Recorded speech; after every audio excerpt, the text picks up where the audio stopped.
Joe Biden, कमला Harris, Antony Blinken और Lloyd Austin, America की सरकार के ये 4 टॉप चेहरे बहुत जल्द यूक्रेन की राजधानी कीव में दिखाई दे सकते हैं। ये कोई मामूली खबर नहीं है। माना जा रहा है कि जो ऐलान बाइडेन पोलैंड से नहीं कर पाए, वो ऐलान इस बार कीव से हो सकता है। यूक्रेन के राष्ट्रपति के साथ अमेरिका के राष्ट्रपति की मुलाकात हो सकती है। अब सवाल है कि कहीं यूक्रेन में बाइडेन के कदम रखने से 2 तरह के हालात पैदा होंगे क्या? एक तो यह कि व्लादिमीर पुतिन सुपर पावर के सामने सरेंडर कर देंगे, या फिर तीसरा विश्व युद्ध औपचारिक रूप से शुरू हो जाएगा। क्या होगा, ये रिपोर्ट। मिसाइल के विस्फोट में,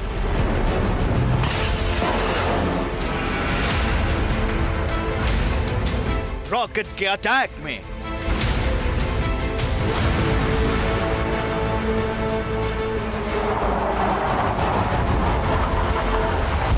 एयर स्ट्राइक के साए में,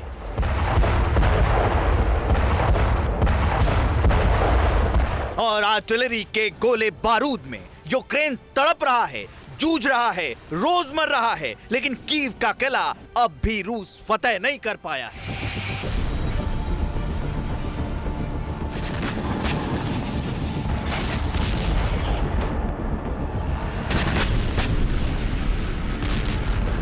यूरोप और नाटो के देश यूं तो यूक्रेन के वॉर जोन में अपने सिपाही नहीं भेज रहे हैं, लेकिन कई देशों के राष्ट्राध्यक्ष युद्ध काल में कीव जरूर पहुंचे।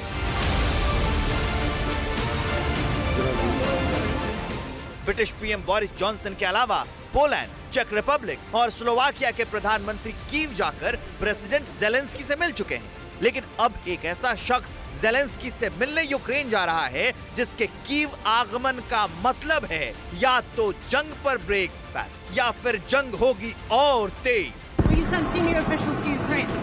Well, we're making that decision now. Thank you. Who would you send? What was the reason? You ready to go? Yeah.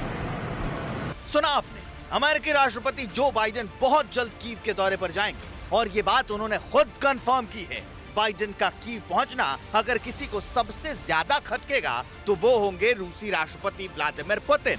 ये जंग भले ही रूस ने यूक्रेन के खिलाफ छेड़ी हो और इस जंग में भले ही यूक्रेन सीधे तौर पर जंग लड़ रहा है और अप्रत्यक्ष तौर पर अमेरिका भी जंग में मौजूद है, लेकिन अगर जो बाइडेन के साथ एक हाई लेवल डेलीगेशन कीव पहुंचता है तो फिर ये युद्ध एक खतरनाक मोड़ ले सकता है।